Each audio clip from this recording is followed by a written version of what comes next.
Welcome to Decades of Horror, the classic era. Look, Mike, I like you. I like the way you handle yourself. You seem like a reasonable man. Why don't we make a deal? What's it worth to you to drag your considerable talents back to the gutter you crawled out of? That's what she said. Wow. This is episode 192, recorded December 8th, 2024. That's hurtful. Gruesome Magazine. And the phrase of the day is, that's what she said. We don't know why. Sorry, folks. It's just happening. Daphne started it. We're not going into the gutter. We're starting in the gutter. We're in the gutter with Mike. No, that's true. Okay. My name is Jeff Mohr. On this podcast, we cover the good, the bad, and maybe even the ugly horror films released since the beginning of time through 1969. In each episode, we'll discuss the monsters, spirits, psychos, and villains that have haunted movie-going audiences since the dawn of film history, even before they had glowing boxes. With me this week are my incredible co-hosts. Easy for you to say. Yeah. Chad Hunt, co-host on Decades 4 of the 70s and 80s, film producer, director with Red Cat, Little Wreak Havoc production, and comic book artist and writer. Chad, what did she say? I had a fart joke all lined up, but I've said maybe that's what she said thing pushed things. So I decided to hold off on it. But yeah, I'm good. Glad you're here, buddy. Also with us is Daphne, who is awesome, stupendous, and likable as hell. Daphne, how you doing? I'm doing really good. I like your shirt, Chad. Thank you. Dead shirt. It's great to see you guys. Excellent. Also with us is Doc Rotten, the OG Gruesome Magazine. How you doing, Doctor? I'm doing good. Doing good. And also joining us this episode is Bill Mulligan, who, like 3 or 4 times, subtle hint, said this was one of his top 10 movies. Yes. Yes, it absolutely is. And I've discovered if I say that, I can sometimes get invited onto the podcast. So I've got 9 more opportunities to. But in this case, it's true. This of all the movies that are not horror, although this is horror adjacent, this is one of my favorites because I love film noir, and this is my favorite film noir. So thanks for having me on. And I paid them back by forgetting all about it. And Jeff had to call me up. Like, where the hell are you? Well, we did have to reschedule. So what the heck? Decades of Horror and Gruesome Magazine are partnering with Play Now Media on several of their channels. Classic Era is on the Classic Sci-Fi Movie Channel, the Classic Horror Movie Channel, and the Wicked Horror TV Channel. I watched one yesterday called something like, I think it was the 27th Day. Oh yeah, it was interesting. Old sci-fi. You just pop on that Classic Sci-Fi channel and check it out. But we do have some special news with the Play Now Media folks. They are offering promo codes for our audience. So for the Classic Era audience, if you enter DOH60. Okay, I know it's going to be hard to remember, but it's, in other words, not 70, not 80. So what's left? Capital D, capital O, capital H, 60. You will get 20% off the first month of a monthly prescription or the first year of an annual subscription. I know which one I would sign up for. The channels, Classic Sci-Fi Movie Channel. And you could do this 3 separate times. They're all different charges, but you could do this on all 3 of these. Classic Sci-Fi Movie Channel, Classic Horror Movie Channel, and the Wicked Horror TV Channel. The 3 channels that Classic Era is on. So the annual fee is $50. So 20% off is $10. Hey. Monthly fee is $6.99, so you would only get 20% off the first month of that. So if I was you, I'd sign up for a year. Also, it's only available if you sign up on the app website. So if you go to gruesomemagazine.com to a Classic Era blog, all 3 of those websites are listed. So you go to the website, you sign up, and then when you download the app, you'll already have your username and password. So Yeah, sure. So do it. We're excited. They've got lots of about cool stuff on there. Oh yeah. Yes, they do. And you can get these on Roku, Apple TV, Fire TV, Android TV, online website, and all OTT platforms, as well as mobile, tablet, and desktop. I don't even know what I'm saying, but I trust them. Lots of All cool right. features too. Yep. Lots of Yeah, good they do. movies. And they've updated the apps quite a bit. We've been saying this now for a few episodes, but you now can save to a favorites list, and it'll remember where you are when you come back to the movie if you don't get a chance to finish it, even if you switch devices that you're watching on. So Just like real apps. do it. Just like real life. On this podcast, we start by giving some basic details of the film we're covering, followed by each of our first impressions. And then we do a little special feature, and then we move into general discussion or whatever trips our Not that triggers, special. hopefully related to the film.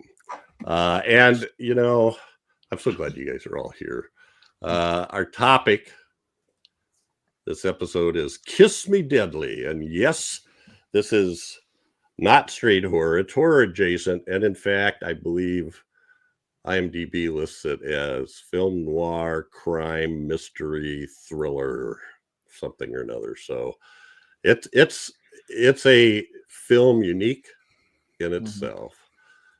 And there's sort of a noir shot from the film with Mike watching the lady walking up the stairs. Kiss Me Deadly, released in 1955, directed by Robert Aldrich, written by A.I.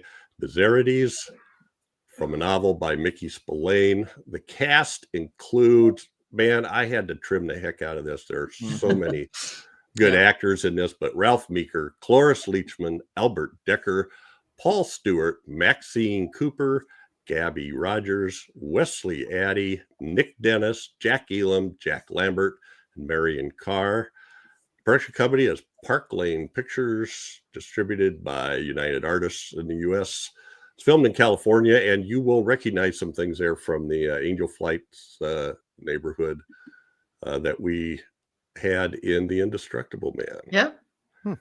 Also, you'll recognize an actor from Indestructible Man. Filming dates, November 29th to December 23rd, 1954. The release date is the 20th of April, 1955, is the New York City premiere, and April 28th, 1955, countrywide. Estimated budget, $410,000. Domestic box office, $726,000 and $952,000 worldwide. And the synopsis. A doomed female hitchhiker pulls Mike Hammer into a deadly whirlpool of intrigue, revolving around a mysterious great what's-it. Which is what it will be called for the rest of the podcast. The great Great what's-it. Don't And I call like it how a they box, did don't that. Call it a case. Call it the Great What's It.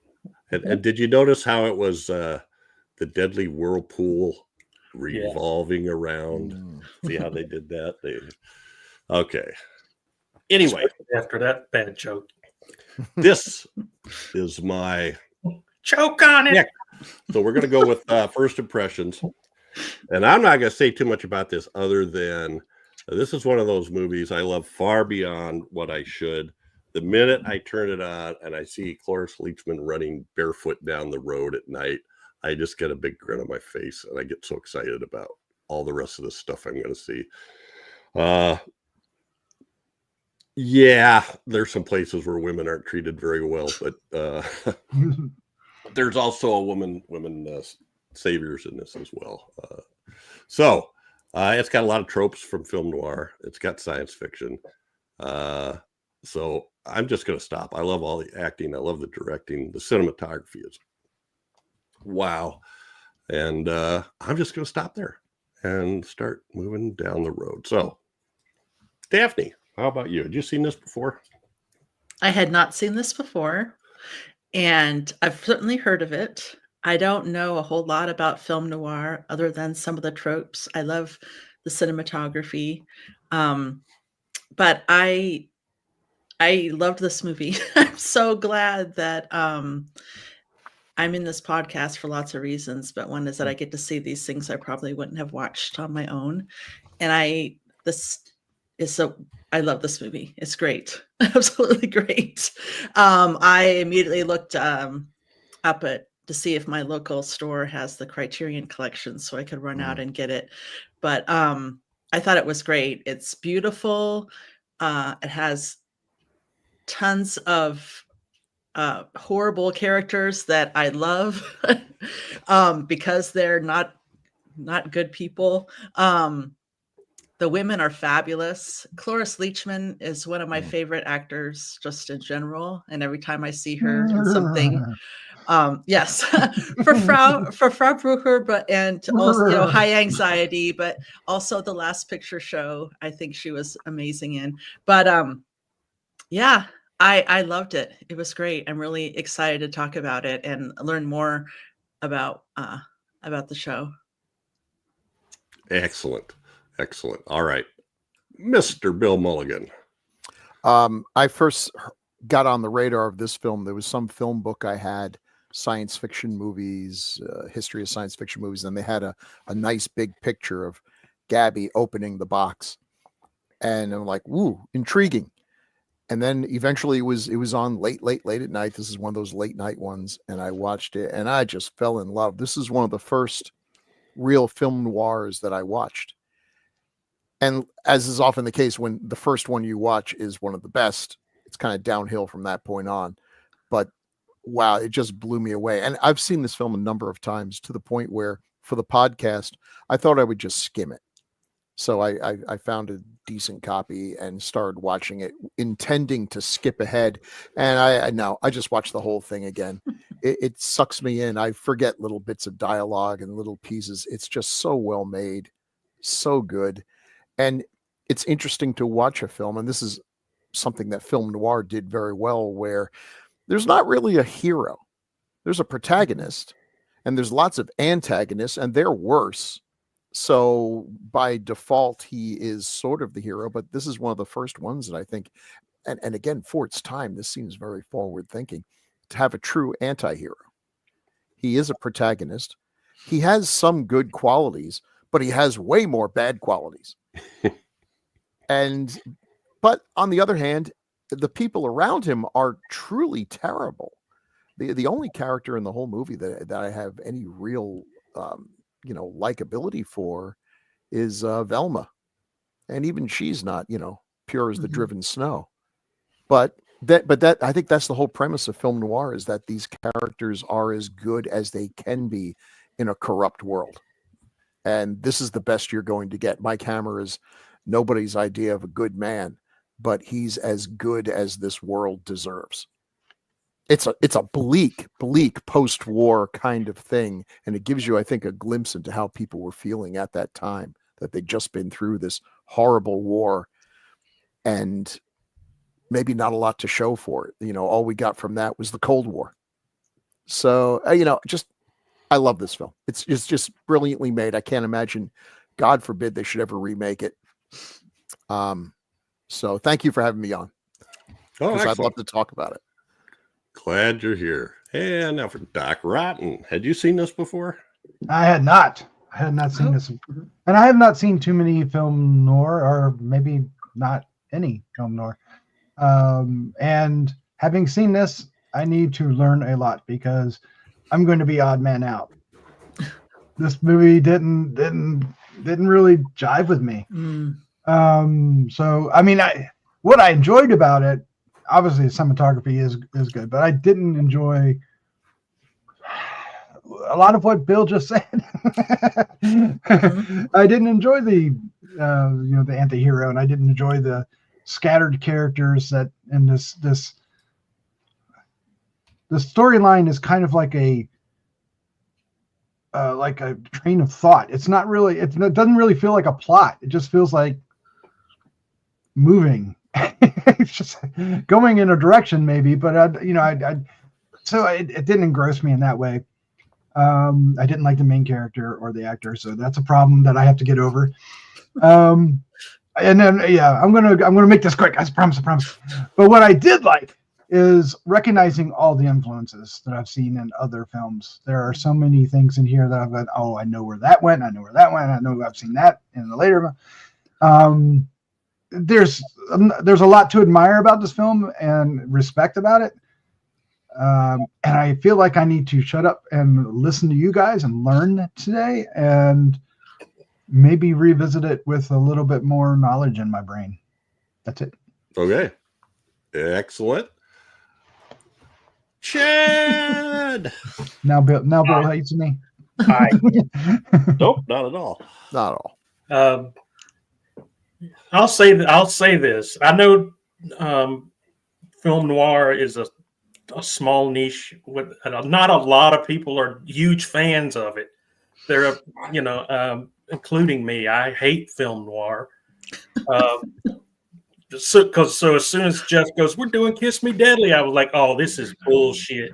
and having never seen that much of it, or I think the closest I ever got to Mike Hammer was the Stacy Keach version of Mike Hammer, and that was enough to throw me out off the wagon right there for film noir. But this is a good movie. I'll say that it is a good movie. I do like the bleakness of it. You guys know I love bleak endings and bleak landscapes and bleakity bleak. But and this is exactly that. I mean, I found myself as I'm watching it, I'm like, that's Cloris Leachman, that's Jack Elam, and there's all these people kept popping up that I knew, and but I was like, what the hell's this got to do with horror? There's no horror in this. And then the case comes out, and I kind of got the adjacent part of it then. And yeah, there's things about it I wasn't too thrilled about. I mean, who needs the internet? Back then, if you wanted to know something, you went out and smacked the hell out of somebody until they told you what you needed to know. It's still effective. Yeah, there's a lot of smacking going on in the movie. Been thrown in jail for it today, but that's just part of it, I guess. But I did enjoy this movie. It's a great movie. Great, it looks great. The scenery looks great. The sets look great. The on location, the location sets look great. And I did enjoy it. As much as I hate film noir, I guess I'd never seen it done well. That's what I should say.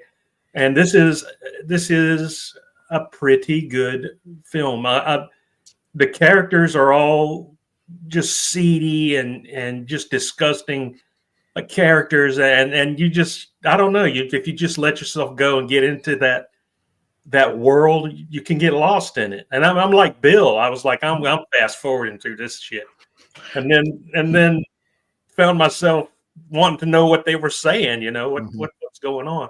So I did like the guy that played Mike Hammer. He was tough and he was rugged and he smacked some bitches real good. If I could go back to any time, that's where I want to go back. Where you can randomly just smack people and go, "Who are you? What are you doing here?" For no reason. It's always a double slap too. Yeah. Double slaps. So yeah, I did enjoy it, but I do feel like there wasn't enough horror in it for me. But I did enjoy the movie. It's a great movie. If that makes sense. The problem, Chad, if you watch movies like this and you're like, yeah, I wish it was that time again. If you try that stuff now, you go to jail. It's like, what do you mean I only get one packet of yum yum sauce? Smack, smack, smack. Well, they call the cops. They call the cops right on you. Think I spent the whole weekend. Yeah. So this is great. And I went out. The first thing I did was just smack the first person I saw. And I was in a slammer for a couple of days. See you on Monday. But you found out what you wanted to know. Yeah, I did. Yeah. What happens when you slap somebody? Where's the Ace Hardware around here? Now I know. All right. Well, thanks to everyone. I'm glad you're all here. It is now time for Taglines with Chad. That was jolty.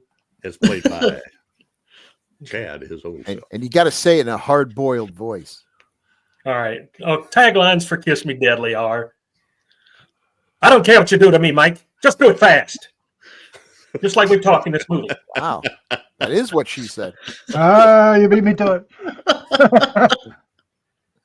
Friday, kissing Oh, my boy. hammer. You don't taste like anybody I know. Hmm. What? What? What? Chad, well, you should have. I mean, Chad gave the coquettish look there, so Yeah. should have explained everything. Blood Red Kisses, White Hot Thrills, Mickey Spillane's latest H-bomb. Wow. Spoiler. And that's been Taglines with Chad. Chad's our hero, cool and rad. With him reading taglines, they can't be that bad. All Let's right. do it fast. Get on with it, Jeff. Come on. Yeah. What do you waiting Well, around for? Somebody messed with the layout, but anyway, maybe it was me. Well, let's take a look at some posters here. These are all pretty much the same. Somebody- White Hot Thrills, Blood Red Kisses.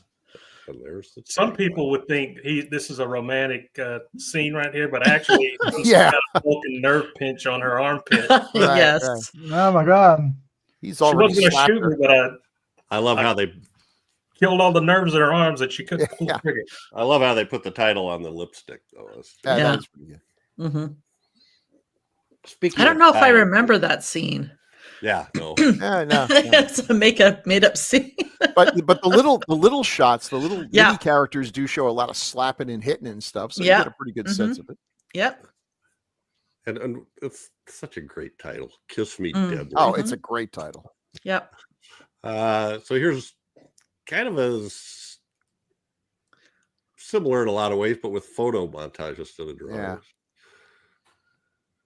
He looks a lot different than he did sitting at that bar and Without Warning. Yeah. Hey, that's true. Yeah, He that was kinda does. He sad. does. And we got a little giallo going on here, a little blue and red. I was going to say, that color does not work with this. Now, In the red. this is such a black and white. This takes place in a world that has never known color. Who are the And- Spillane dames? The Spillane Dames. With Albert Decker, Paul Stewart, Juano Oh, yeah. Hernandez, and the Spillane And the dames. Spillane dames. Yeah. Hmm. Yep. The Spillane dames. Yeah. I get Mickey Spillane was maybe the most popular writer at the time, or Yeah. at least definitely in the top 10. So, and there's always a lot of dames in his stories. He From is Mike to Slap. Fans of his like to say that he might be the first big paperback name, right? Mhm. That was right from paperbacks. Hmm. And a half sheet. Oh, I don't care what you do to me. Strips down to naked fury. Yeah. How did I miss that? How did I Wow. miss that? Yes. My Lord. Can that chick get off the bed? Those guys look like they're trying to do CPR on the poor guy. And she's just laying there all Like, getting in the way, as Ooh. dames do. They're like flies, I tell you. Ah, So let's Uh, talk just a little bit about the writers first, in that they it's not the same as the book, oh no, it's not remotely like the book. and by far the biggest change is that the book, the whole thing is drugs. Yeah, Hmm. there's no Watson, great There's or no- otherwise. Yeah. Which was a tremendous disappointment when I skimmed through the book and discovered no, it's just That ain't it, huh? yeah. But otherwise, and AI Bizarities was kind of an interesting character. He actually wrote well. He did some work for the movie studios, And guys like Edward G. Robinson actually hired him to rewrite their dialogue. He was the co-creator of The Big Valley. I don't know where that comes from. Okay. And a couple of his other big ones. He wrote the novel that a movie called They Drive by Night was based on. Came out in 1940, which is a really, really good film noir. There's your time to calm down, see? And then On Dangerous Ground in 1952 was another really good noir of his. And he thought Spillane was just a terrible writer. So, and Spillane was not appreciative of his version of the novel either. So, but he cashed the check. So yes, everybody did, and everybody cashed their checks. All right, so let's move on to the director Robert Aldrich, who, oh my lord, he did a thing or two. He did some stuff, but doesn't really get mentioned among the greats as often as you would think, you know. And I think part of it is that, you know, like Hitchcock, after a certain point, Hitchcock just made thrillers, and you know, other directors that we like, once they made a hit horror film, that's all they were ever allowed to do. This guy was all over the place. You know, what is the? I'm having trouble seeing here. The Dirty Dozen. The Dirty Dozen. The Dirty Dozen. Hush, Hush, Sweet Charlotte.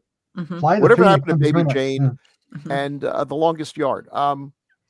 There's not something there that says, oh yeah, that's the mark of Robert Aldrich, but he made them all. And I think if you do that could be the mark of a great director, but it often keeps you from getting, I think, you know, the celebration. Now I can think of exceptions. Stanley Kubrick did one of everything and did them great, but you know, he's Stanley Kubrick. What are you going to do? Spielberg. Yeah, Spielberg. That's true.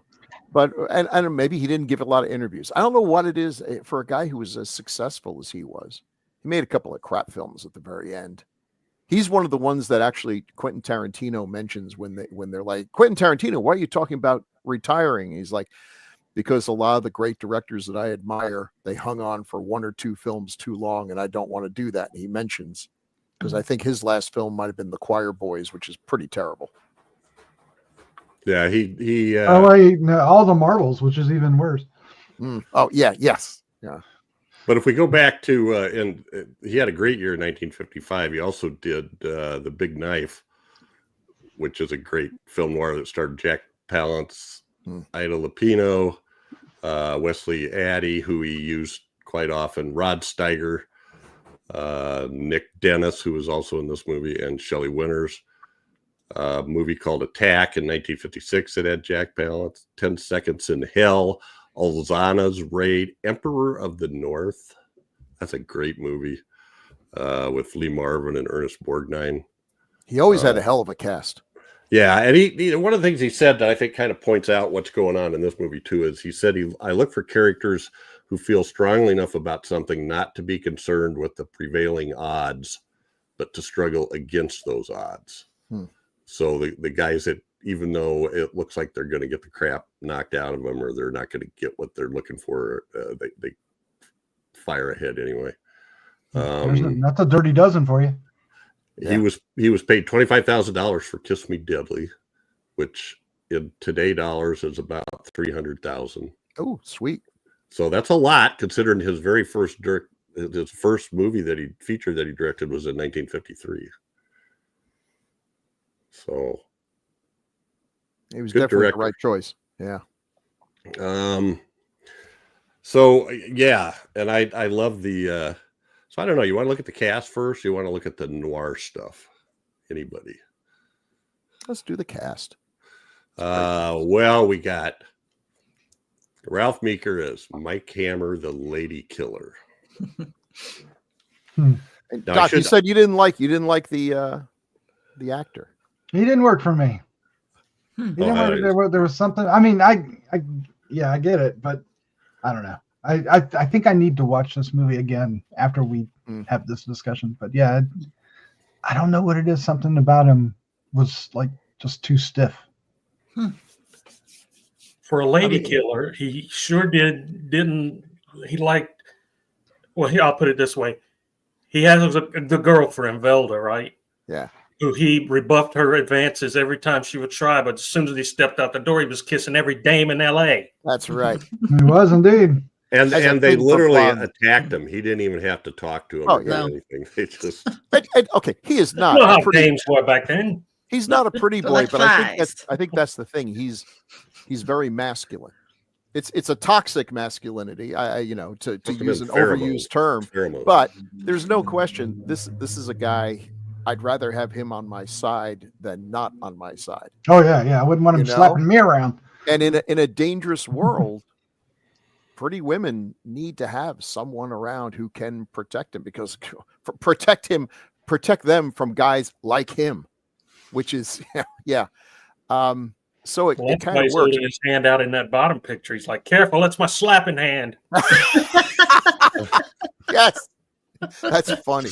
I But think yeah, is the that top after he one- burned his hands though? I can't remember what Is that sequence the was. handy burns? Yeah. I don't know. Oh, that Oh, could yeah. cause trouble. Mhm. Yeah, that's going to cause him some problems. In the What future about the before he top dies one? of leukemia?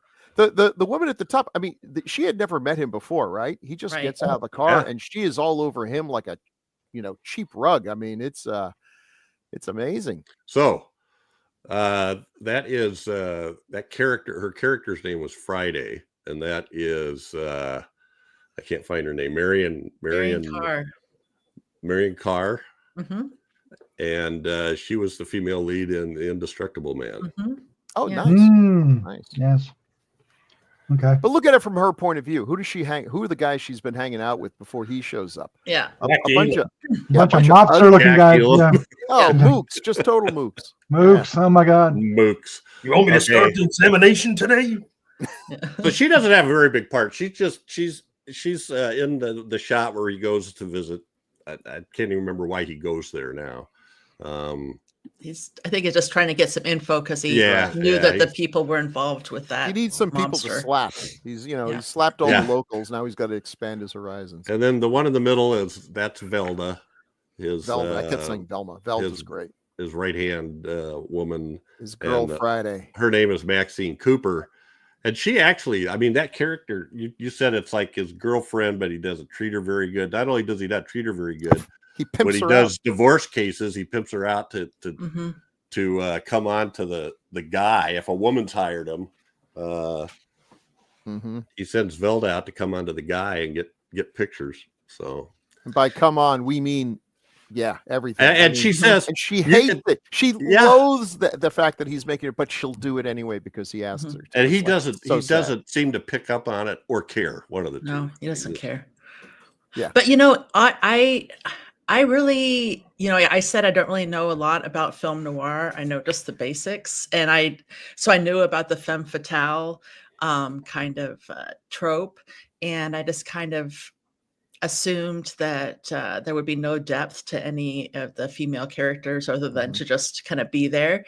But I felt like these characters had depth to them.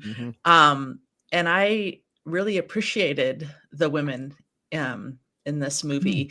Even the Friday on top, it was short, and she was definitely kind of like, whoa, what's going on? What's going on? This woman just starts kissing him and all this She stuff. was a troublemaker, is what she yeah. was. Mhm. But you saw that, you saw how she was working with her brother, even though she was like saying, I just like that some of the characters, the female characters in here seemed like they thought for themselves. I love when there's a good female weirdo like Gabby, Mhm. who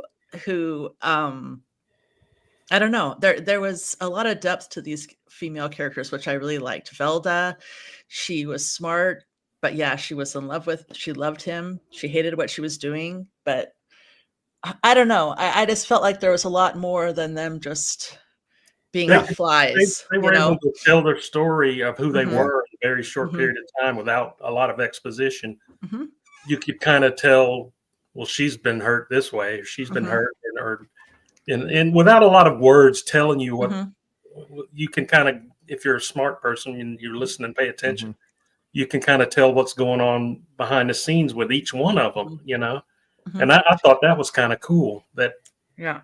with very little words and dialogue, the characters were getting fleshed out a little bit better Mhm. than your normal sci-fi movie or sci-fi cheapo Well, movie or that kind of Mhm. thing. And the acting was They're great. not, they're not Sometimes playing. They're not playing. What do you call it? I lost my thought. Damsels in distress. Well, that they're bimbos or they're not playing the normal Right. what you expect them to play in this type of movie. There's Uh-huh. depth to them, and there's Mhm. that was Yep. very really cool. And, Mhm. but I get what Doc's saying too. Mike Hammer doesn't have a lot of depth, but I think No. that's on purpose. I mean, he Mhm. literally is a hammer, and everything is a nail. Mhm. You know, this is how he is able to get through life. He's basically a rhinoceros. He's not terribly bright, but he's big and tough and single-minded, and succeeds more through just sheer brutality and toughness than by really being a great detective. He does solve the mystery, but it's not like Sherlock Holmes kind of solving. He kind of stumbles across it more. Yeah. Well, he just seems to be like really like he just can't let it go, like a dog that's just caught onto something and has to see it out. You know, like Velda was saying, you see a string and it turns into a. I loved that too. Yeah. The thread that turns into the string that turns into the rope. You know, that you hang yourself with. Yeah. yeah. You know, and so I definitely I actually like anti-heroes, or like I maybe should watch more film noir. I don't know, but I do like when the characters are not always likable. Sometimes that makes it hard to watch some movies, but and I don't know that I would necessarily think that I like felt any sort of warm feelings towards Hammer. You know, like it wasn't like a bad guy with a good heart or anything like that. I didn't feel that way about him at all. But I believe the characters and kind of what the role, the kind of crazy, harsh, underbelly kind of role, characters and world that you're seeing here. You know, I liked it and I got sucked into it. And those are the kind of characters that you would expect to see in these stories. At least I would anyway.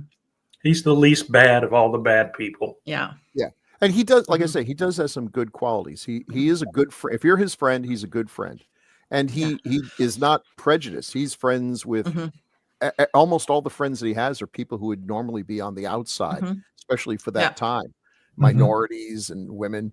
And the one thing I'm not sure about, why does he pursue this case? He says it's because there must be a big pot of gold waiting at the end of this big payoff. But you kind of also get the feeling, you know, he, to his regret, stopped and picked up this hitchhiker, and then on his watch, she was tortured and murdered. I think he takes that personally. I think he does want to see her, you know, killers brought to justice. If he makes some money, that's fine. But there's not any real reason to think that there is a lot of money waiting on this, that it's as big as it is. I think that there is a sense of justice here. He's not a good guy, but he is in a way working for the good guys. Yeah, in his mind anyway. In his mind. Yeah, exactly. There is some justice, some good that he's fighting on for. He doesn't. I also like that they point out that he has friends that he cares for, but he knows that he puts them in danger, and it's not enough to make him not put them in danger. That's true. You know, Let him end up dead. Nick, Velda, Nick's like the one really nice guy, and Velda's what you were saying about the women too, I think is there's a lot of depth to the women, and it's not always in the lines. It's in the acting. I think is just great. There's just little facial expressions in the women where you get a subtle, the subtlety behind what they're actually thinking versus what they're saying or how they're coming on. You know, There's a bunch of great lines. Velda has another great one, like what was it? He says, "You're never around when I need you," and he goes, "You never need me when I'm around," or something like that. Is what she says. Well, but one observation is with the women, other than Velma or Velda, the other women all want something from him. The Cloris Leachman character, she wants him to save her.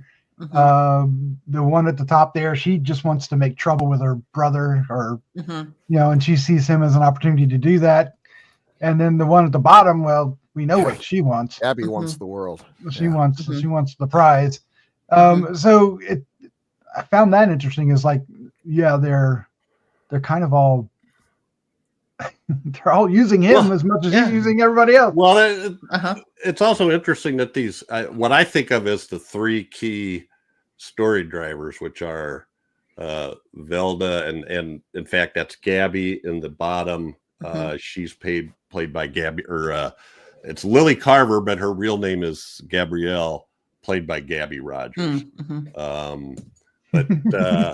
So Cloris Leachman, who is Christina, and Velda and Gabrielle are sort of the three key story drivers. All three of them end up in a scene with Mike Hammer where they have nothing on under the robe. Yep.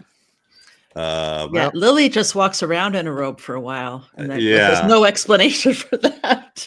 At least Cloris, you hear why she's we know naked. why she's running down the road with just a trench coat on and her bare feet. And speaking of Cloris Leachman, what a great opening! Another thing that was cool. I don't know why, just little things that I just love. I love the way they did the credits upside down. Yeah, they rolled backwards. Weird.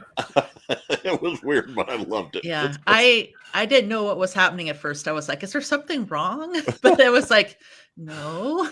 It's unsettling, and it instantly lets you know you're in for a bumpy ride.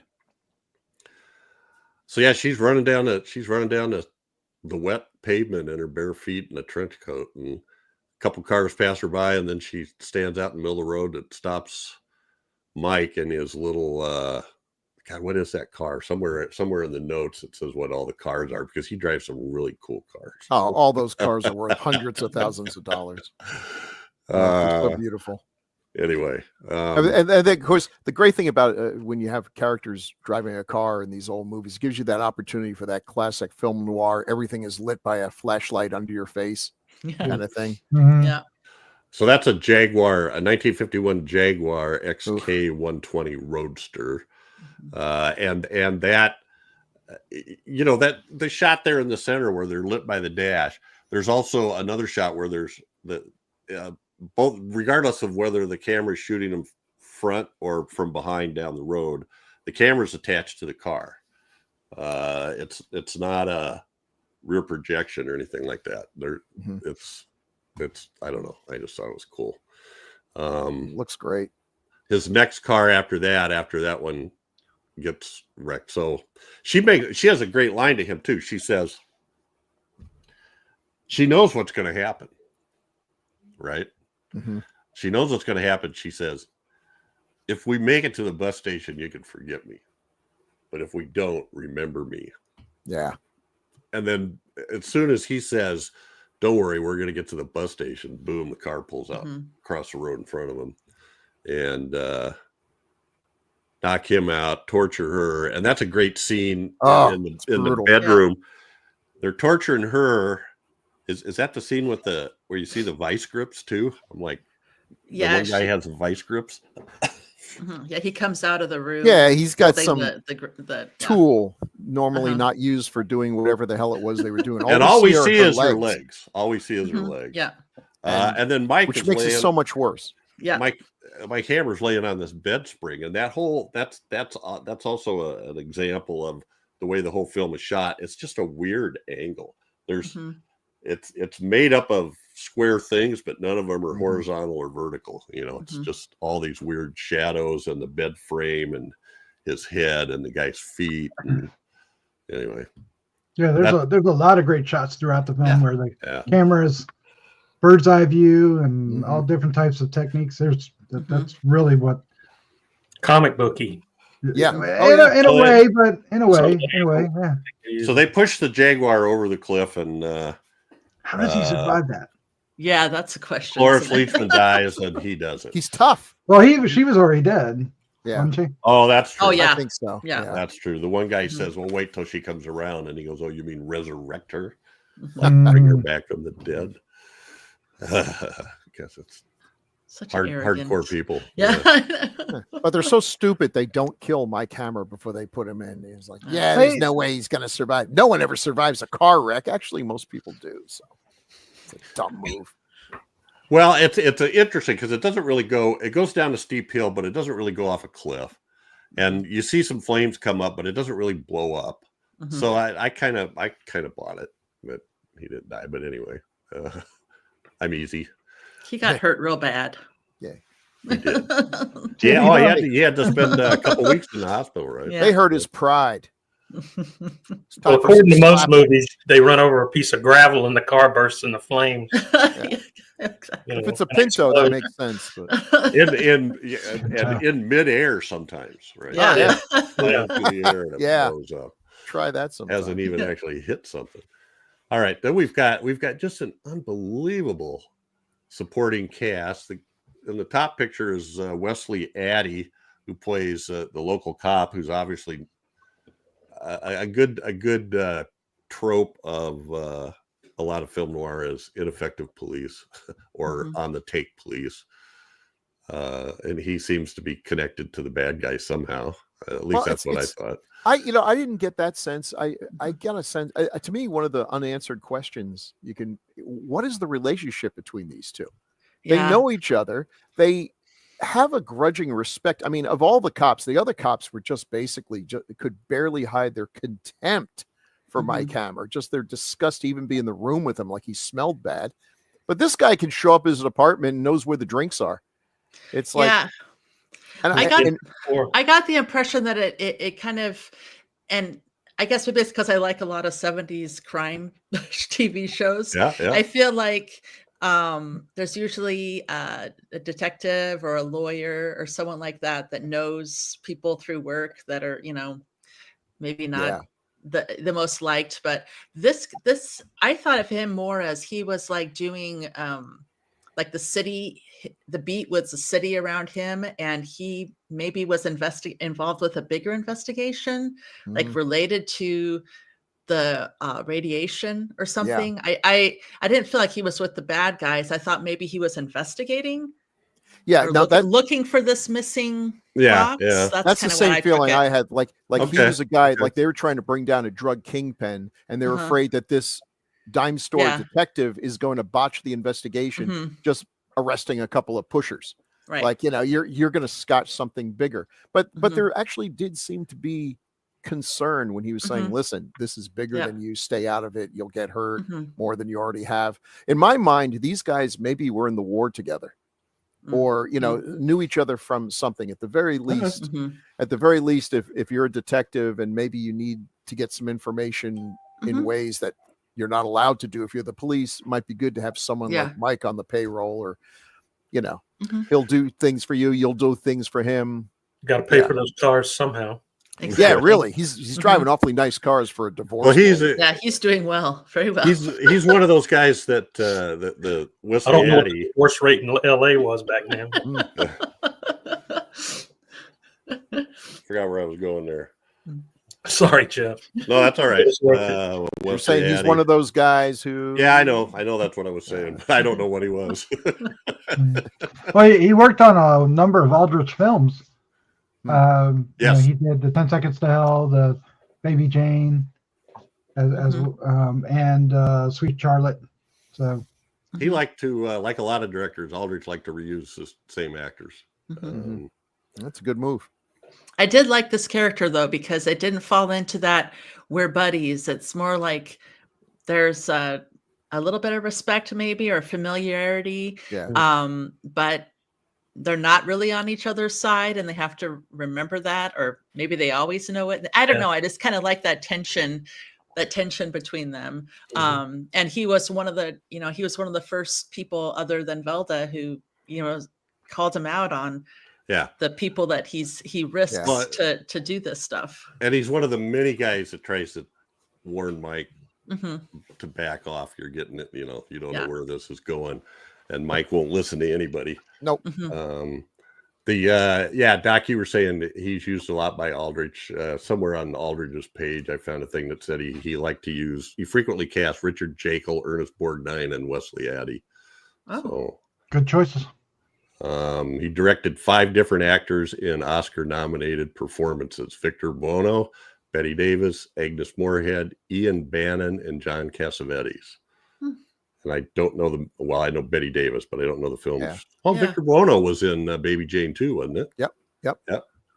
So yeah, and he's directed 2 films that have been selected for the National Film Registry by the Library of Congress as being culturally, historically, and aesthetically significant. And we One of them better be this one.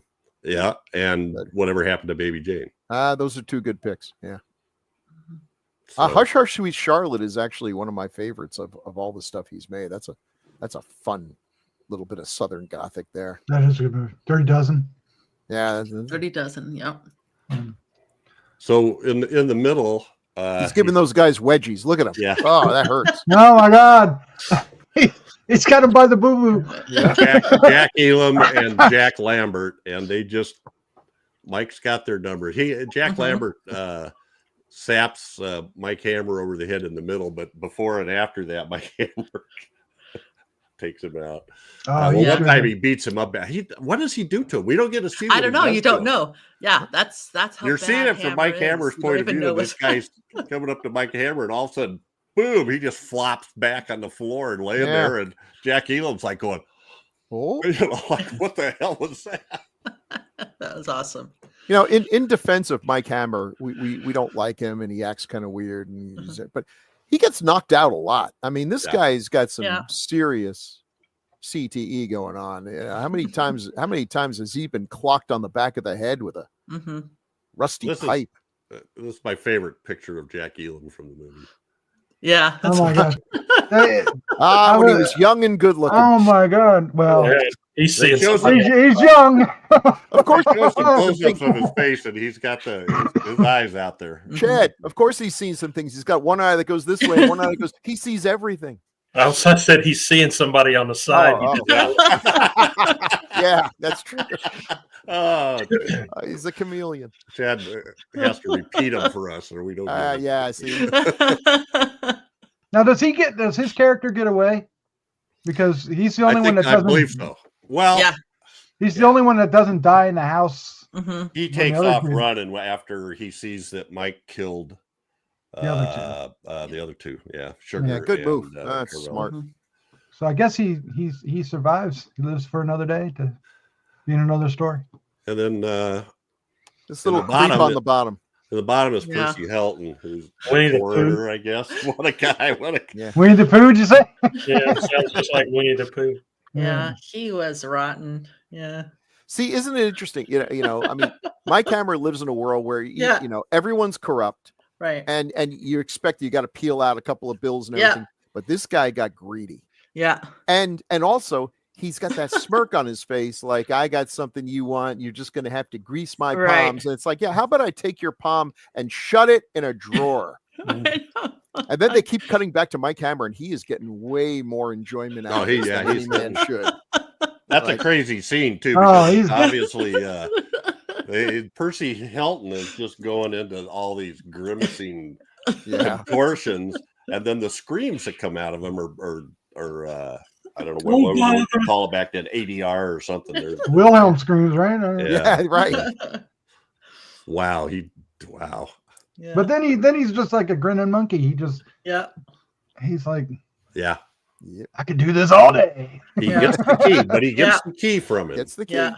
Which I he did took enjoy out that. of the dead body, which he took out of Cloris Leachman's stomach, apparently. Right, during an autopsy. Yeah. Which is another thing that makes me think that this is more personal than it lets on. The idea that this guy is holding him up for money from a key that he took from a dead woman. Just, it seems, like I said, everyone's corrupt here, but this just seems extra contemptible. Yeah. You know? Percy Hilton's one of those guys that you got to recognize. He just always, I mean, he's so distinctive looking. And the guy that I remember him as the most is in Butch Cassidy and the Sundance Kid. He's a guy who's out on the porch of the brothels, like sweeping or sitting in the chair or something. And he promises Butch and Sundance the first time the posse rides up, he points the other direction and they go riding off. And then when they come back and point guns at him, he goes, whoop! He points right at the room that they're in. That's funny. But anyway, But now that I'm saying this, here's the thing. Here's the reason why this guy gets the extra special Mike Hammer treatment. Hammer respects people who do their job, like his mechanic and his detective buddy and everything. This guy's job is to do autopsies to find evidence for why, like, murder victims were murdered. He's keeping a piece of evidence that could solve the murder because he can make money selling it. Yeah. That's what makes him worth A having lot his of hand money. broken. Yeah. Yeah. A lot of money. Yeah. So he gets the key. Now here's some more of the supporting cast. And I just like these guys. So Albert Decker is I can't even think of what he's not. Is he Dr. Sobran? I don't think so. Yeah, Dr. Sobran. I think he is. Yeah.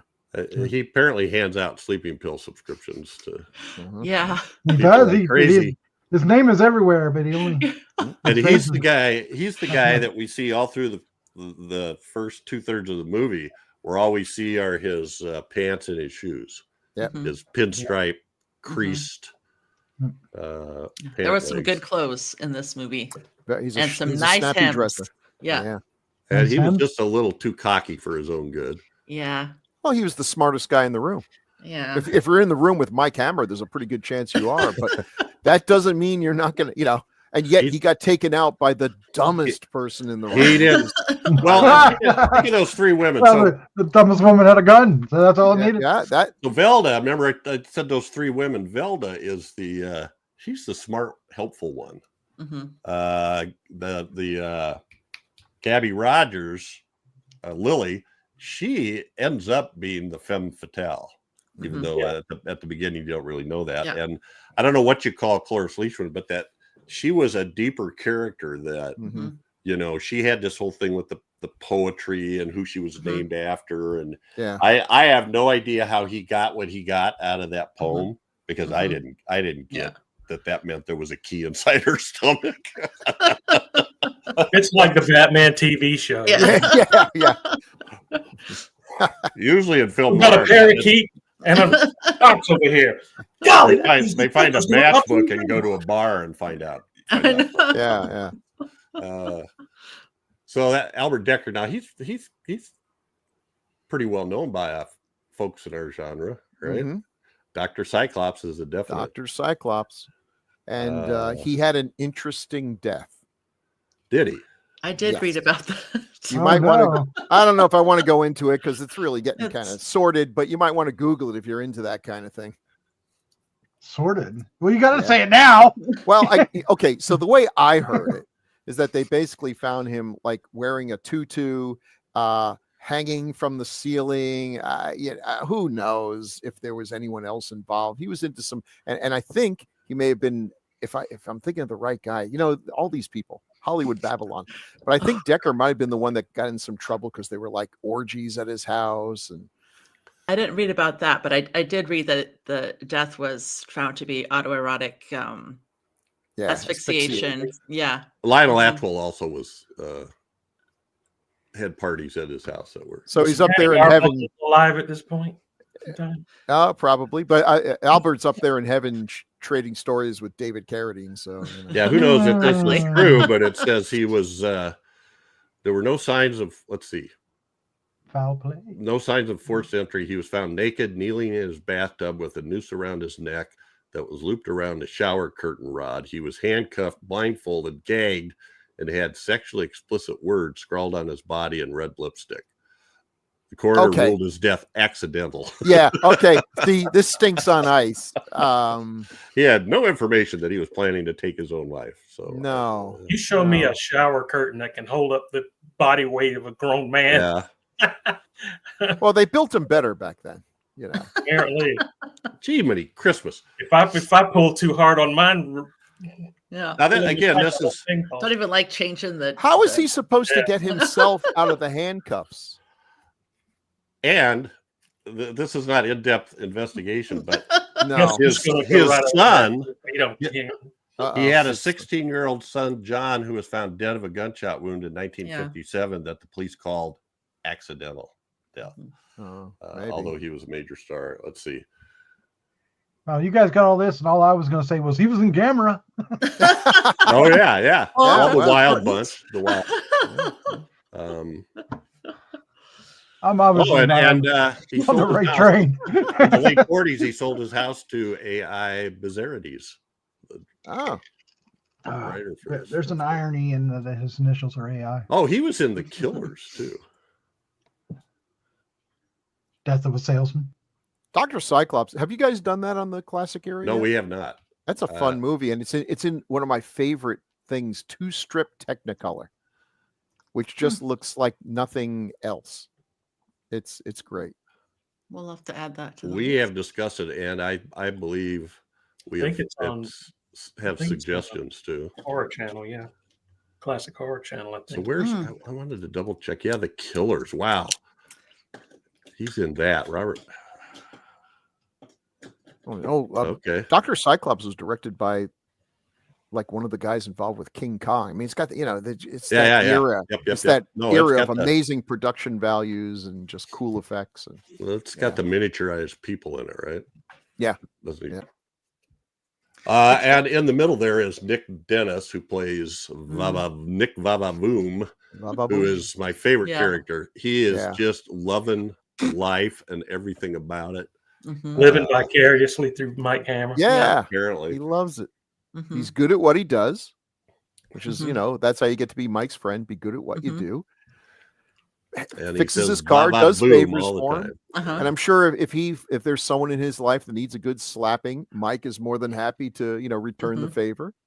These guys have a good friendship. And it's the one time that you actually can like Mike Hammer is when he's hanging out with this guy, because he doesn't take on airs or anything. Yeah. I agree with that. And of course he does he looks out for him in a way. Yeah. And obviously because people give Mike Hammer their condolences when they find out about Nick. So they run in the same, circles in some, in some way. I did like that his the other guy that worked at the shop was like, Nick, you got to think about what is he getting out of this, So the other guy kind of observed also that, Well, it's the only time in the movie that he shows any humanity toward anybody. Yeah. It's fleeting. Yeah. But he does show it. Yeah. Well, and he said, what does Nick asked him something about if is he going to be okay or something? And he says, maybe not. And he turns around to the other guy and go, what does he mean? Maybe not, like, I don't know. We were talking about how he had these really nice cars, Jaguar, MG. I don't know was he driving a Corvette too? Was one of them a Corvette? Yes. One of the old Corvettes. Yeah. But with Nick, I kind of took it as like, okay, he's driving these cars, but he lives Does in a Nick really just nice let him apartment. drive those or something? Well, that's what I was wondering. It's like, well, he has a really nice apartment and he has that super cool answering machine. So he's doing okay with these that divorce answering cases. machine. Yeah.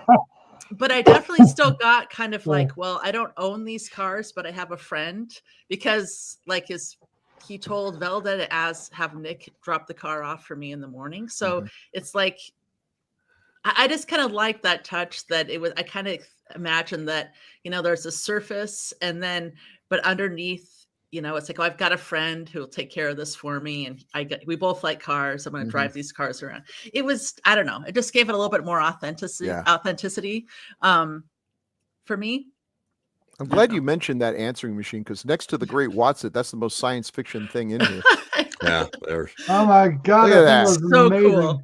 It looks like a robot head bolted Yeah, into it does. Totally. It's got a face, Totally. I swear. Totally. It's a big reel-to-reel thing Oh, man. Yeah. installed in the wall with And it doesn't just speakers. record calls, it's intelligent. There were no Right. calls for you while you were gone. Yes, yes. It's the Atari 1. Oh, that was awesome. I love you, Mike. Exactly. Be careful, Mike. I'm not kissing you either. You're right. I love that. I loved his. I think his second car was the MG that had the kind that has the square hood and the, the fenders. It's more of an old style thing. That was so cool. And then a 1954 Chevrolet Corvette C1 that had two ways to kill him: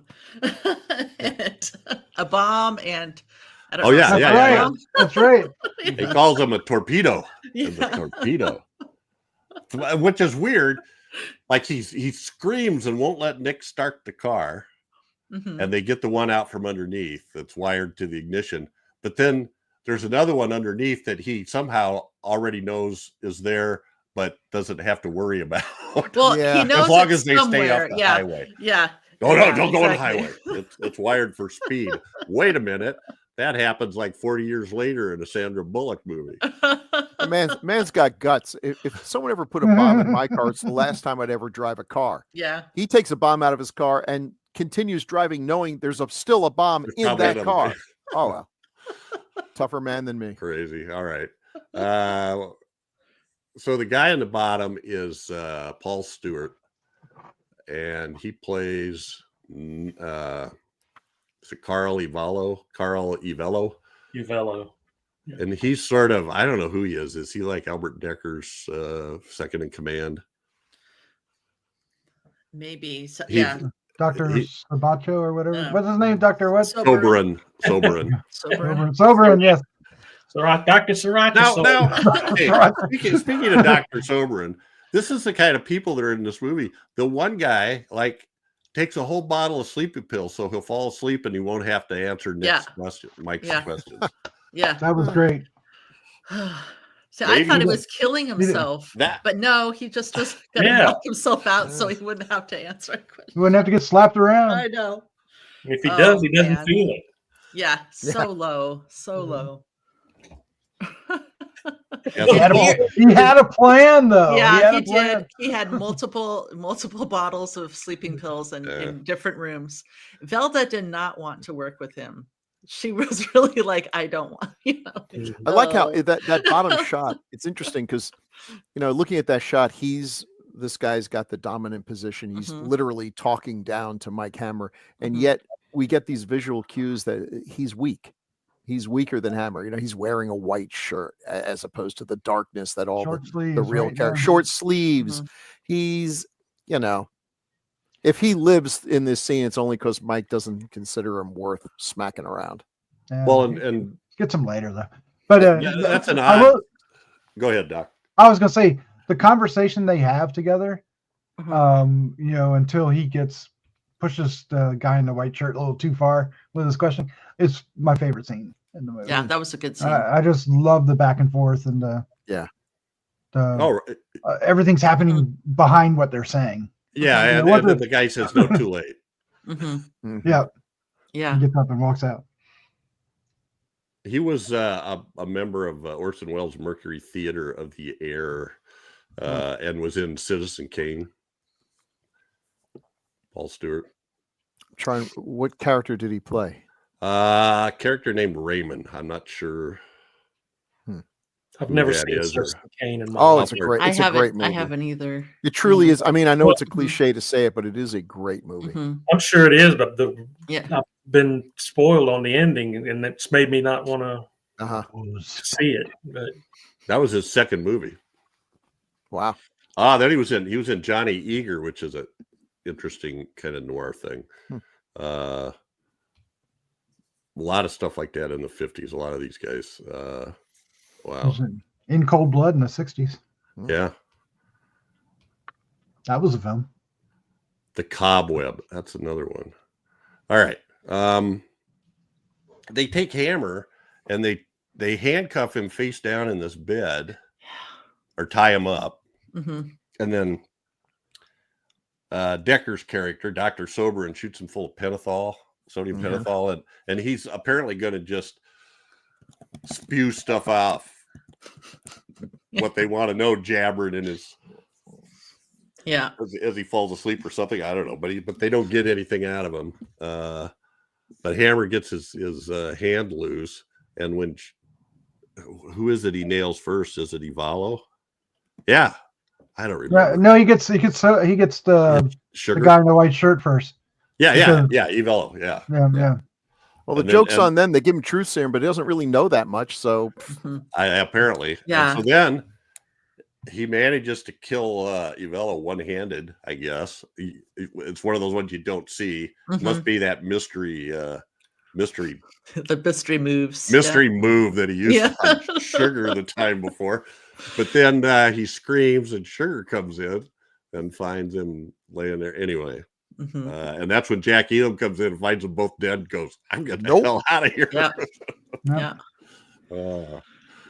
Yeah. And then we have Strother Martin in a very small part when he was still somewhat What? slenderer than he becomes later on. And Mike is eating with his family, and he's telling him what he needs to know. Look at Does it this. have an accent or- Beer bottle. Doesn't have an accent or anything. Yeah, PBR bottle too. Yeah. PBR. Little squat thing. and Mike treats them real. You know, he's Mhm. fine with these folks because they're not giving him any trouble, telling him what he needs to know. No one needs to get slapped. There Yeah. you go.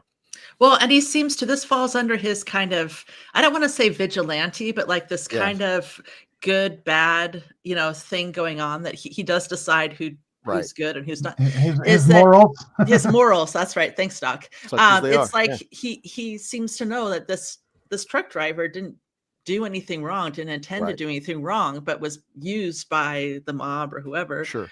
to kill someone. And so it was kind of like, yeah, I wouldn't expect him to slap him around, unless he needed to, of course. But just in general. Well, they tend to use when you get outside of the power. A lot of his people are, that he goes and talks to are ethnic of some sort. Like Yeah. Nick is Greek, I think he's supposed to be, and then he talks to the gentleman in the middle is Eddie Yeager. He's got a boxing gym Mhm. played by Juano Hernandez. Which I thought that was an interesting scene. One, that it Yeah. was a continuous take, which is always cool Yeah, when that they pull was it that off. was. But Yeah, also, where else? What other movie would you have it where these two guys are looking at this amazing prospect that's Mhm. so good that this guy's actually going to actually use him as a real boxer, and not have him take a dive? yeah. And we never once see the boxer. All we Yeah. see are their reactions Yeah. to it. I think, Mhm. wow, that's really cool. Yeah. Yeah. Mhm. They I painted think the Ter- picture. They kept going, look how pretty he is. Look how pretty he is. yeah. Yeah. Next one, yeah, all right, he's pretty. Anyway, Mhm. Yeah, I think Tarantino stole a number of things from this movie, and that's one of them. We'll see another later. He was in all right, so Jacques Tourneur did a movie called Stars in My Crown, which was like a pet project he did and for himself, lost a bunch of money, and it's kind of a I don't even know how to explain it. Kind of a feel-good movie. But he's in it. He plays a Joel McRae is in it and is a like retired gunfighter now preacher that's trying to get everybody to love each other, and it's sappy as hell, but it actually kind of well done, so anyway, in the bottom picture we have a couple one of our favorites. Who's that, Chad? Robert Cornthwaite, Who keeps popping up. Yeah. from another world. It's all about the science, gentlemen. The science is one slap can break various bones in the cheek structure. Hmm. He's also in Whatever Happened to Baby Jane, and also right. in the Primevals. He's got a short little bit Oh, of the cool. Primevals where he showed up. If you remember, Jeff Farley talked about that. Yeah, I'm waiting for the chance to see that. All right. Robert Cornthwaite, and then James C. is the guy sitting next to him. SCI-FI, and he's been in some movies that we've done as well, usually in westerns, but Hmm. The Amazing Colossal Man, Oh, He's also in Whatever Happened to Baby Jane. He's a police officer. So here's Robert Aldrich using all his stable of people. Vera Cruz is another Robert Aldrich movie that James Say was in. Anyway, those are guys I recognize that I wanted to bring up. Can I say something about the scene for the picture in the middle? Something I also liked about that character was that that character was one of the few, if only, character that didn't give him any information, just because he was like, you can't beat my life. That's like he was, and I just thought, that was interesting that, there was one, and my camera just was, he respected it. Okay, just walked away. You're right. That was a good way to put it too. That was good dialogue. But, I like the bottom scene. He doesn't say a word, and everybody else tells his story. Yeah, he doesn't even look at him. He's looking away from him. Yeah, but that was a nice way to kind of. That's when he calls give you a little bit of info about him. Yeah, the one guy calls him a bedroom dick and tells him how he's using Velda. And, they're trying to get under his skin, but no go. Mm-hmm. Without having to slap anybody or all right. The Wesley Addy character too, Lieutenant Murphy, he says some really snide stuff to him. When he's goes to his place. I don't know. All right, and then my last this is really truly just a cameo when Wesley Addy's walking out of I think it's actually in that scene. He's walking out and is going to head out and do something. Bing Russell is next to him and walks out this door and down the stairs with him. I can't pass up a Bing Russell comment. Oh, they're giving my camera disapproving looks. Yeah. Mm-hmm. Wow. He kicked my dog. It does look like he said. Yeah. He slapped my wife. I almost said something. There are plenty more people to talk about. I know, that the couple that are in the house. Mm-hmm. Oh, they were great. He wants to go look at Christina's room. The one guy is, it'll take me a minute to find his name. James McCallion. He's like the horse trainer or whatever in the TV series National Velvet. I always recognize him because he just, I don't know. It's such a unique character in that TV show. And then his wife was named Jesslyn Fax. And I saw her, she's listed in some, ma'am. Yeah. Jesslyn. She's listed in some other ones, but that's pretty funny. She's like, hey, we already told the police. We're not letting you in there. The Hammer goes, tell her to shut up. And Hoffman looks at her and says, shut up. Yeah. And then they leave and go upstairs, and in the background, again, we have this Dutch, the shot looking down the stairs. And at the bottom of the stairs, all you see is her legs standing there by herself. I don't know. There's just cool little things in this movie. All right, we got to go to my favorite. Abby chooses badly. Well, first Mike opens it just a crack, and oh my god! But has the good sense to shut it after he gets radiation burns. So, but not this one. No, sir. Okay, I love this character. This is why this is such a good movie. She is such a dumb person, but the dialogue is so smartly written. A lot of times when writers write dumb characters, they make them dumb and annoying, and you're just being hit over the head how stupid they are. But I mean, she's gotten this far in life. I mean, she's got some street smarts. Yeah. She's clearly, in over her head, as is Mike, but she's just completely unaware of how over she is, and still thinks there's a way of getting out of this. And she's a good actress. She lies at the drop of a hat. She's a lot of fun. She's just nothing but trouble. Every choice she makes is bad. Well, when he meets her, she's laying in bed with a gun on him. That was a great. That was great. By the way, that shot, boy, you don't have to be Fellini to figure out that one. She's got the gun pointed right at his crotch. It's it's like an extension of his crotch. From behind the gun on pretty good. Oh, this is great. This scene with this light shining up out of there is so And that sound, that Mhm. Yeah. horrible, Mhm. horrible And the sound. smoke comes kind of Mhm. seething out. It's weird. It's Yeah. Yeah. That part reminded me, and I know that not everybody likes this movie, but it reminded me of Lighthouse. Oh. One of the things at the very end is the light and the sound, and just kind of, to me, that like becomes like part of the monster, almost like part of the, it's just all part of it. And so it kind of, when you were talking about the sound, it kind of, I think that got under my skin a little bit, because it reminded me of that movie. Yeah. And I have no reason to believe that, if someone were to bring a box of plutonium into my house and open, that it would sound anything like that. Right. But it seems appropriate. Like it Uh-huh. sounds like it's a doorway to hell. Yeah, And exactly. these are the wailings of demons that are going to Well, unleash it's- all the nuclear horror Yeah. onto the earth. Which, It's a Yeah. thinly veiled Pandora's box, right? Yeah, oh, yeah. But I just that whole thing. All right, so just take a look at some of these noir shots. These are Yeah. just so oh, there we go. There she is, pointing the gun right at his gun. yeah. Yeah, I mean, literally. Right at Mike's hammer. But look how it's framed too. Look at the the Yeah. iron bed is framed. Yeah. It's got No, her it's in one of amazing. the Yeah. hmm And then we That's got beautiful mirrors. Mirrors are always cinematography. fun in noir. Yeah. Mhm. But look at, I mean, even I'm back to the top one. The light even hides his face, Yeah. which is not something you would do to your star normally, right? Right. I mean, here's a scene where we don't see either character's face.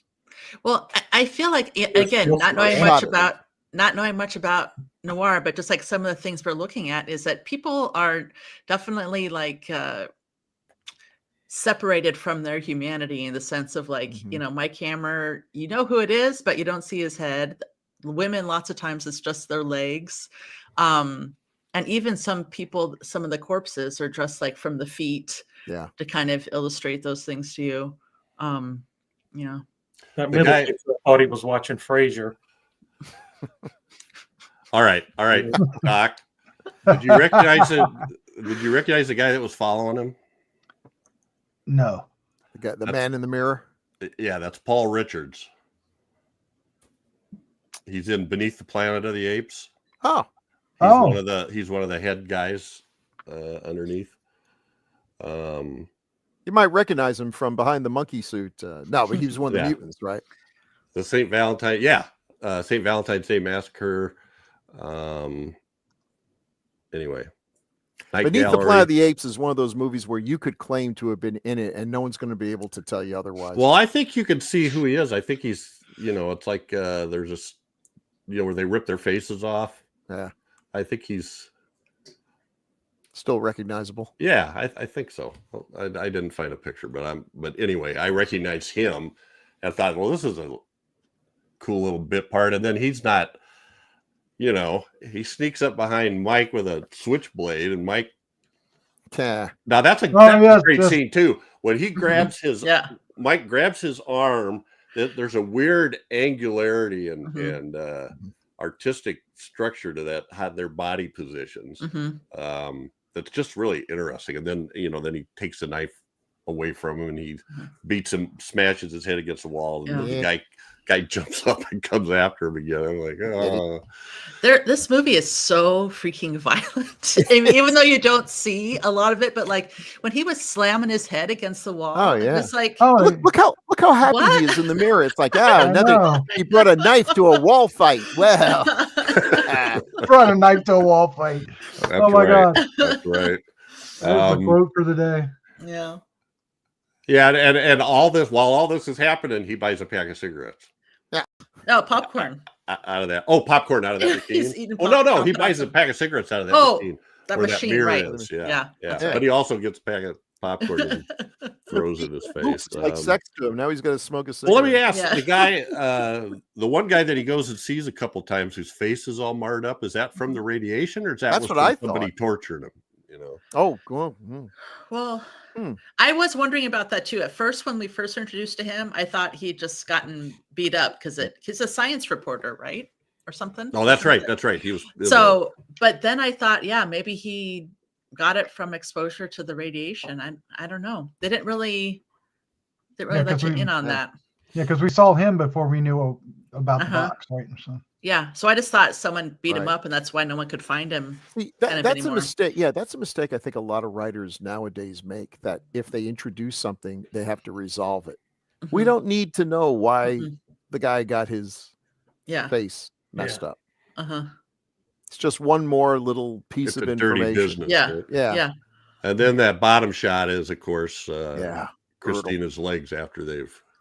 That was such a good, intense, horrible scene. With nothing, Yeah. nothing graphic. No, nothing at all. Screaming and legs. Mhm. Well, and Yeah, knowing we- that she had no clothes, she was totally just Right. vulnerable there. They had tools. and that's her jacket Yeah. laying there, right? So Yeah. She died horribly. Mm-hmm. And then some other. Oh, noir those shots. You gotta love beautiful. The staircases. stairs. are They're great, really into the stair doorways. shots in this. Mhm. It's so good. Even just look at the framing on the bottom shot, Yeah, where yep. the pieces of Yeah. paper are framing it like tiles, and we see Mhm. the bad guy in the back. I mean, it's Yeah. Mhm. this is what I like about noir. I love Mhm. composition. It's all these I love weird things that are angles. composed, and it's Mhm. all about that if it's done well. Now look, and Doc, you say you're not a big fan of noir. I get that, because it is so easy to fall into the tropes, and it became a cliche after a while. Mhm. Her hair was the color of something brown. Oh, shut up. Lame dialogue. It was easy to Well, just that's hack 'em why. out. Mhm. What was the Steve Martin movie? Dead men don't wear plaid. Yeah, yeah. Oh, The spoof of noir. So The bottom image there that you're talking about, I was drawn to that scene too, and I think it even, if I'm remembering correctly, it kind of starts a little bit over to the right, like the camera kind of, and then goes past him. He gets his Reveal- stuff there, and then he just kind of follows him down the hall or down the sidewalk. It was just lovely. Yeah. It was, you mentioned yeah. it, Bill, but the shot in the boxing gym when it follows him all the way up the stairs. yeah. With one of these weird angles, kind of like that Mhm. top picture. It's unsettling. Well, we also have The ending. And Yes. people talk about bleak endings. Yeah. You don't get much bleaker. It's just apparently Lily was Found out what it vaporized. was. Yeah. Mhm. and then All they, he cared about was getting Velda out of there. Mhm. yeah, and he did. Yeah. Well, Still didn't kiss her. Somehow or another, the movie was released with well, he was so radioactive at this point, his kiss would have been deadly. yeah. Or at least I see only with the what you 50. did there. And she said, then his nickname was Deadly. That's really what it means. Kiss me anyway. Oh, Oh. okay. Kiss me, Deadly. Dudley. His real name is Dudley Hammer. Dudley here. Kiss me, Dudley. Like, Oh, wow. Kiss Me Dudley would actually be a really funny skit if somebody out there wants to do that. That's what So you mentioned it before, Bill, but in the it's weird. This movie got released and nobody really knows exactly what the hell happened, but a large percentage of the prints that went out had the ending of the house blowing up, but no shots of Velda and Mike getting Yeah. away. And usually there's a reason why they do things like this, and nobody can figure out what the reason was. No, Robert Aldrich didn't even know about it. And they said at some point he found out about it and he had an original print stored in his house or something. And that's how Thank they God. brought it back. So where the house just blew up and they were That middle scene is literally the yeah, last shot. apparently they were in it. That never shows Yeah. them getting out of the house. And And it just says the end or something. Yeah. Yeah, they're running for the exit, and then we cut Mhm. to the middle scene where it's all solarized and it blows Mhm. up, and the end. And you're like, well, Mhm. I guess they didn't make it.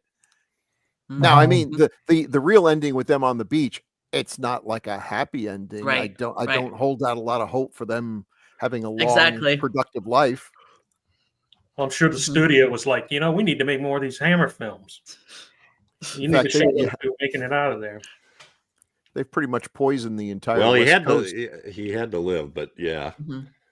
There's a bunch of hammers, and actually, I don't know if you guys watched it or not, but Max Allen Collins is kind of a Mickey Spillane Oh yeah, he's huge. expert, and he called Ralph Meeker the best Mike Hammer by far. There's, believe it or not, there's a Mike Hammer movie where Mike Hammer is played by Mickey Spillane. Yeah, he Yeah. says that in that interview. That was crazy.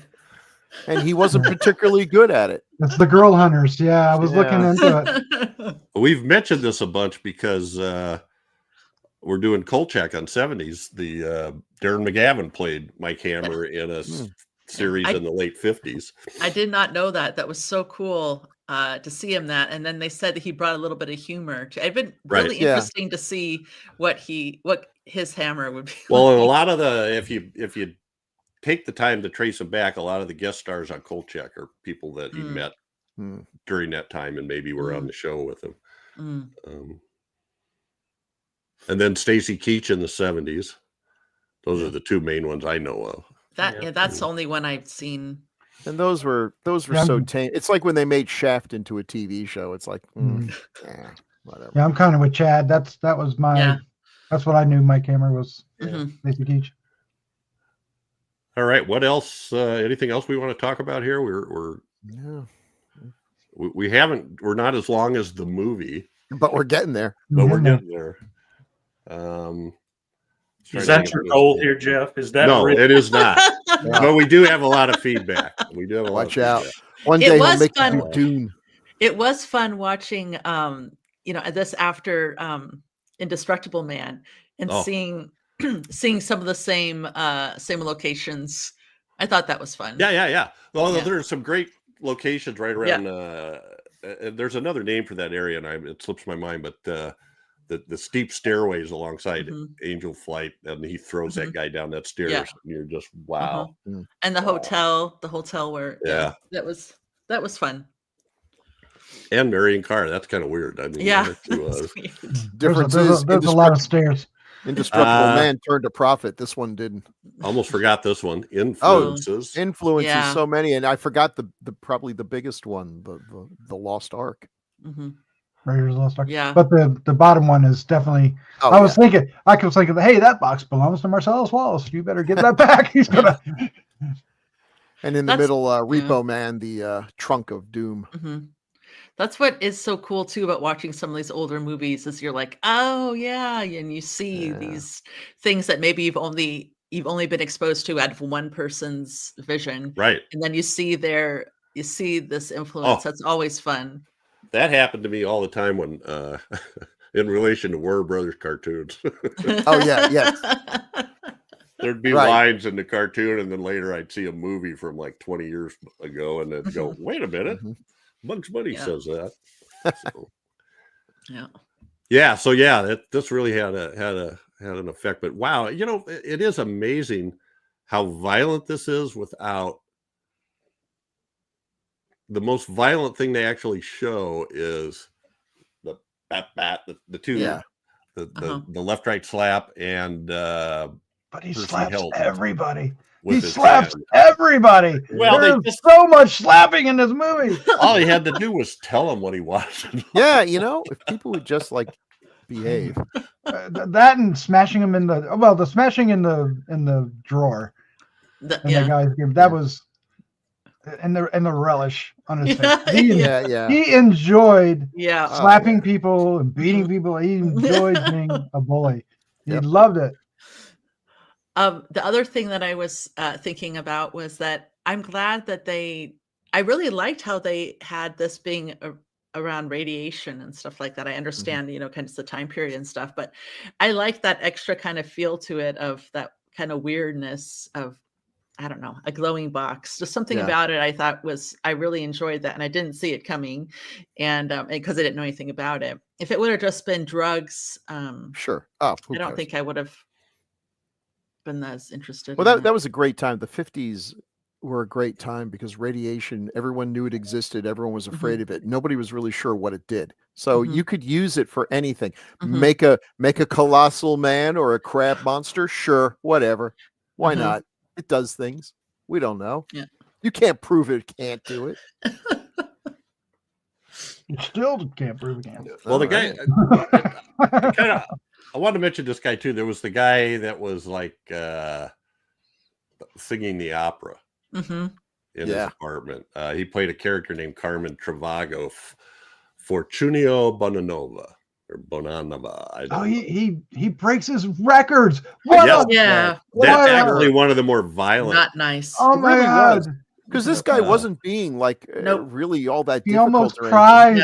Yeah. Because I don't know. I bet Chad felt the same way I did. It's like this is like Mike would come into my house and start ripping up my comic books. Yeah. Yeah, that was not nice. Now you got to die, Mike. Wow. So he Might was not be today, might not be tomorrow. That's one day.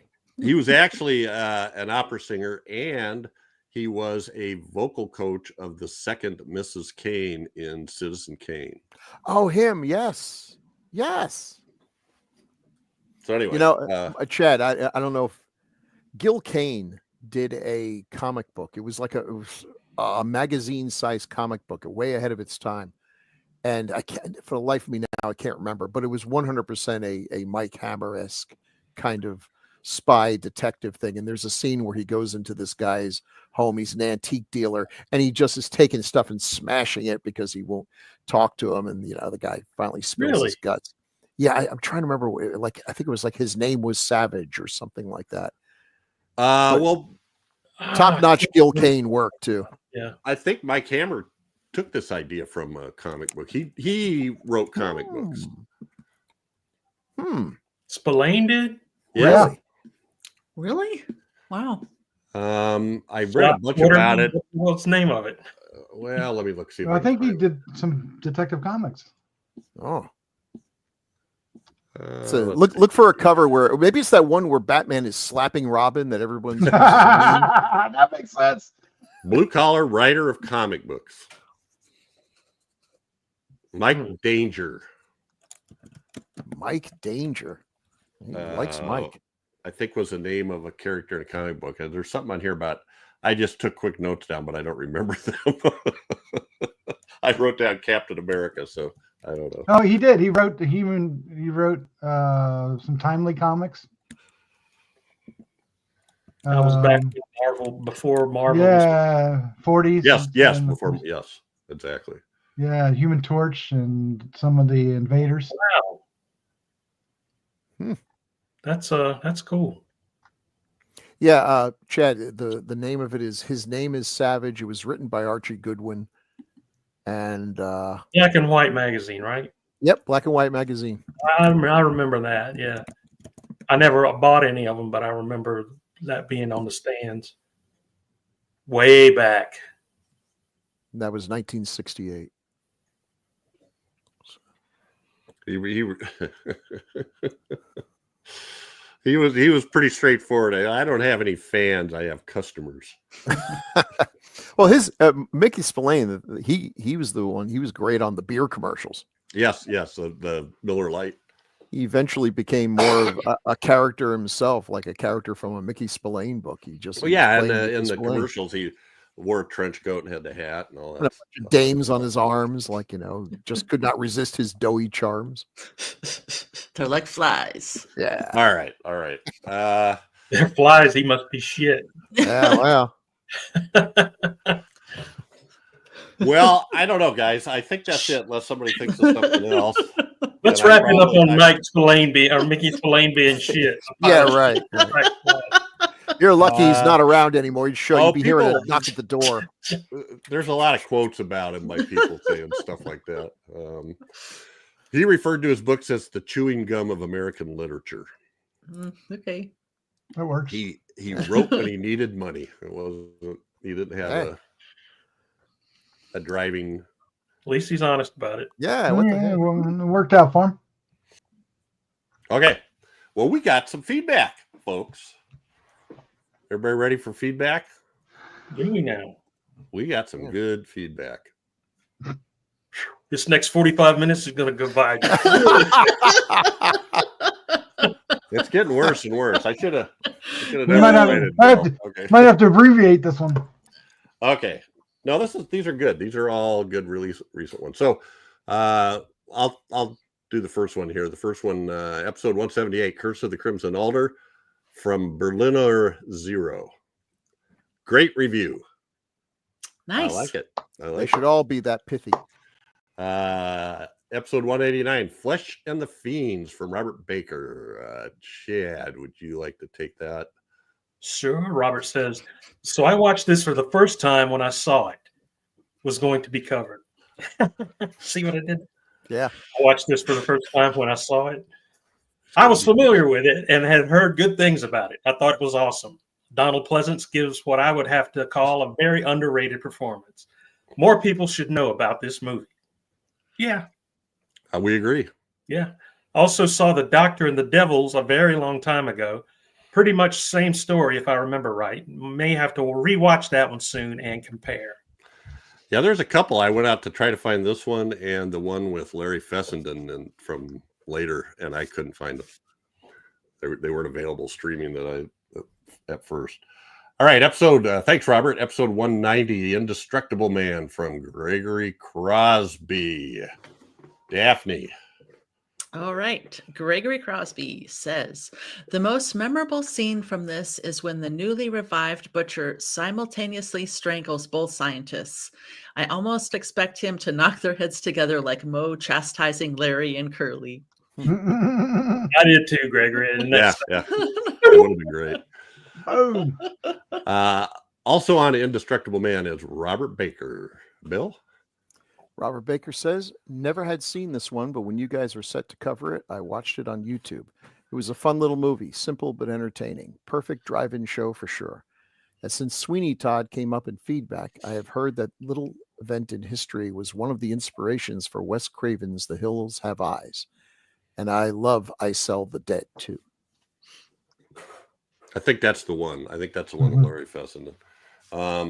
Thank you again, Robert. And now on to 191, Planet of the Apes, from Jose. Doctor? oh, fun. Jose Luis, blah, blah, blah, blah, blah, has to say, Jose is enough. That everybody knows who Jose is. okay. This is one of those films that has always just sort of existed to me. I know I first saw it on TV, maybe the movie of the week, some of you mentioned. The thing I remember from my first watch as a child is the Scarecrow. It scared me, as I didn't know what it was. As I got older, I appreciated the more subtle aspects of the script. This is one this is one that has to be seen in its Panavision scope aspect ratio. The see no evil, hear no evil, speak no evil shot cannot work in pan and scan. True. Goldsmith's score is spectacular. There is a Varese band CD. Did I say that anywhere near right? Of the original 3-track magnetic film stems available and is the original performance, not a re-recording. Wow. Interesting. Wow. Jose's our audio video file. He knows all the details.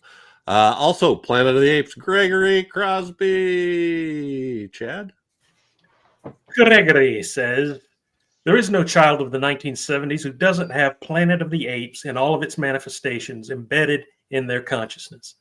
And it occurred to me that if 1968 saw the release of the greatest science fiction film of all time, 2001: A Space Odyssey, it simultaneously saw the release of the most fun science fiction fantasy of all time. Bonus, because DC was unable to get the rights to it for a comic book adaptation, we got Jack Kirby's brilliantly bonkers Commandy, the Last Boy on Earth. Yeah. No, we did. The king turned every idea associated with Planet of the Apes up to 11. Yeah, he did.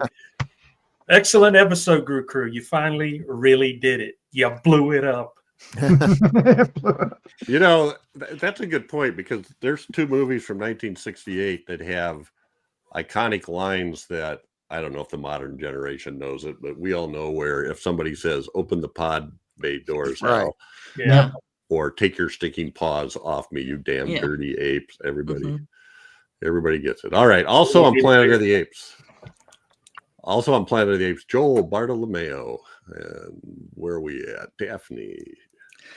One of my fondest childhood memories was my dad taking one for the team and taking me to Center City, Philadelphia, to one of those once grand theaters that was basically falling apart to see all 5 movies in one showing. Wow. Oh my God, that's so Wow. awesome. Awesome. I can Hall of remember Fame that. dad. Button on the Wow. thumb. Yes. I can remember that classic poster with the gorilla that was promoting it. Lots of people don't realize just how huge it was for a merchandising standpoint. Honestly, I think the only thing bigger at the time was Batman. I had it all: the Mego action figures, trash cans, sleeping bag, and all other kinds of cheap little toys. I also had the Power comic books with the 45 record to follow along with the story. I still do. I'm still hooked today, whether it's the new movies or always revisiting the originals and even the animated cartoon. There's also a few great documentaries out there. Look forward to this listen. Cool. Thanks, That's Joel. so cool. Appreciate that story. That's what we Joel's love a to hear. man. Yeah. That's awesome. And from Mikey Z on Planet of the Apes, Bill. Mikey Z says, going to talk about the time I went to a concert at Carnegie Hall in 1998. It was a concert of music by Jerry Goldsmith, conducted by Jerry Goldsmith. During the concert, they played The Hunt from Planet of the Apes, utilizing mixing bowls and other unique percussion instruments to create that otherworldly sound that greatly enhanced the film. The weird thing was that the concert was held the day after Roddy McDowall's passing. Oh, Not really relevant to the podcast, but every time I watch the film and hear that great music, that is the first memory that comes to me. Great podcast, guys. Can't wait for you to do Escape on the 70s. yes. Yeah. Oh, it is relevant. It absolutely is relevant. Roddy McDowall. Yay. What your experiences are. And lastly, but not least, Bill Gabriel, Doctor. No, I get to do this one. All right. Bill says, I was 8 years old when I saw it during its original run. Every kid in the neighborhood went, sorry, I have to say it, ape over it. Oh. Doc Me. approved. I don't I worked all of these back to the top so that it worked out Doc would read that. Perfect. All right. That's so funny. Thanks, Bill. Thanks, Mikey, Joel, Gregory, Jose, Robert Baker, and Berliner. Thank you very much, guys. Thank We you. appreciate Thank Thank you. you so much. Du bist ein Berliner. Okay. Or Berliner? I don't know. Plenty of ways to stay in touch. So please send feedback to feedback@gruesomemagazine.com, or you can leave comments on Gruesome Magazine's YouTube channel, Gruesome Magazine's HNR and DOH podcast Facebook group, or on the website at gruesomemagazine.com. Tune in our next episode. It'll be a Little House on the Prairie. We're continuing in this non-horror. All episodes. in Horror one adjacent, show. right? Well, For Gru Believers, Patreon. that's it for this episode. But every 2 weeks, we'll be focusing on a specific film released between 1920 and 1969. Next up, chosen by Daphne. What are we doing? Earth versus the Spider. Ooh, Yay. Let's I go haven't seen, BIG. so I'm I love excited. that. Mr. Big. Mr. Big. Bert I. Gordon. Yes. So back that to the part- creature feature just for Mhm. Chad. Yeah, and this one's also known as Just a Spider too, right? Not Right, Just the Spider. The Spider. It's when you Google it. No other words. The it's about Spider. 50-50. It sounded Which one cooler is it? because the spider, he might just be sitting there minding his own business, but it's Earth versus the spider. So, there's action and, Conflict. conflict. Actually, That's it's what's important. One little tiny part of the Earth versus the spider. Yeah. True, Otherwise, okay. the spider might have just been going up and down the. Yeah, the pipe or something. minding his own business. La la la la la la la la la. Nothing going on today. All right. I'm looking forward to this. So catch us again here in 2 weeks for another great horror film of the classic era, as only Decades of Horror could do it. Thanks to all of you for sticking with us. I don't know if we keep doing these monumental episodes lately, but we'll see if we can break our record next episode. I had no beard when we started. Well, it doesn't help if you invite me on. Uh, 3 hours worth of the spiders. Thank you so much, Bill. Does anybody for want joining to us. talk about how Thanks for hairy having the me. spider's legs were? Anybody? Well, actually, no. Sorry. Thanks for joining us, Bill. Thanks. Thank you. Chad. Thanks for having me. Thanks, Daphne. Thanks, Doc. Daphne. Daff. Slap them. Somebody Thanks, slap 'em. Doc. Sorry, folks, they just met. I'm getting mush mouth. So say good night, everybody. Good Good night. night, everybody. Good night.